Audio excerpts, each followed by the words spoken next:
The next morning, after working through the entire night, Yuju finally finishes the project. She stretches her exhausted body. Then, with one final click, she successfully sends the completed file.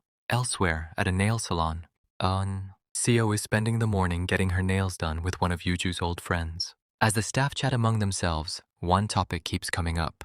Yuju. Ever since the photos with Jay were released, people can't stop talking about her. The dress she wore has even sold out everywhere. Some are so curious that they're trying to track down her social media accounts. Hearing everyone praise Yuju, Yunseo calmly asks if it's really that big of a deal. The salon staff eagerly replies that everyone wants to know who the mysterious woman beside Jay really is. Before Yuju's friend can explain that they all work for the same magazine, Yunseo cuts her off. She simply says it's part of their company's project.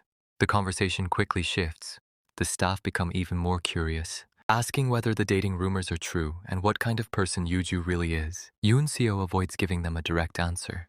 Afterward, Yuju's friend quietly apologizes for not saying anything earlier, but instead of appreciating it, Seo coldly asks if she really has nothing better to do than worry about things like that. Although the remark stings, Yuju's friend forces a smile and changes the subject. She says everyone has been worried because Yuju hasn't answered their calls or spoken in the group chat. Since Yunseo works with her, she wonders if Yuju is doing all right.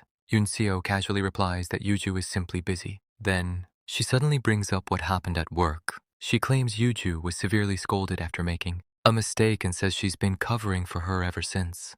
Yunseo casually says, Yuju has a habit of cutting everyone off whenever she's under too much pressure. She quickly adds that Yuju doesn't do it out of malice, making it sound as though she's defending her, while quietly shaping everyone else's impression of Yuju.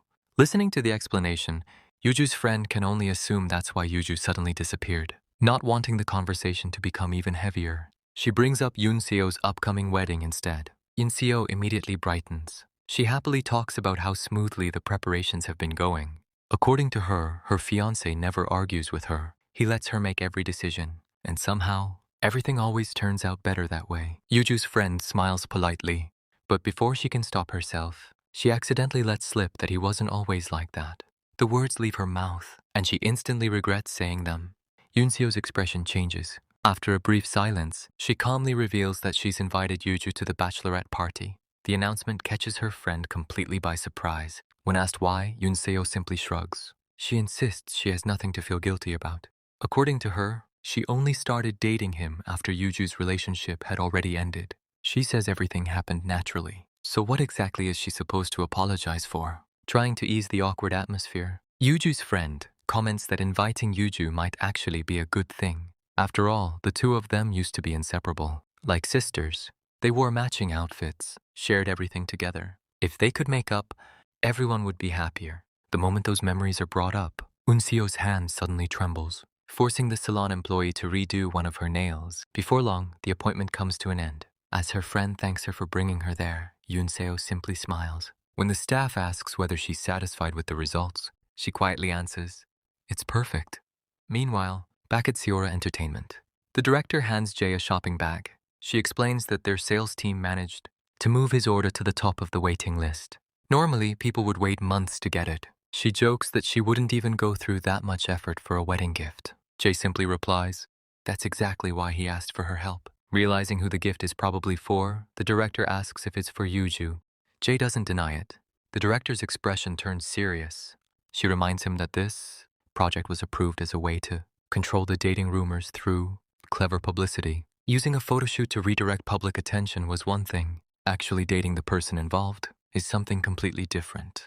Jay quietly admits the truth. He's the one who became attached first. He even says that it feels like he would die if he couldn't see Yuju. Then he asks the director not to be too hard on her. The director sighs. She reminds him that he's the company's biggest asset. The last scandal already cost the company a tremendous amount of money to manage. This time, she can't afford another mistake. As she speaks, she hands him the proposal Yuju submitted earlier that morning. Jay begins reading through it. Then he suddenly pauses. Yuju's words come flooding back to him. She once told him to help confirm the dating rumors. In return, she would create a story that would make everyone long for the person behind the headlines. Closing the file, Jay finally reaches a decision. He tells the director he'll make the first move himself. He'll publicly acknowledge everything. That way, there won't be any need to keep spending money trying to hide the truth. Because this time, Yuju isn't just part of a publicity strategy, she's his lover. And with Jae's unexpected decision, the chapter comes to an end.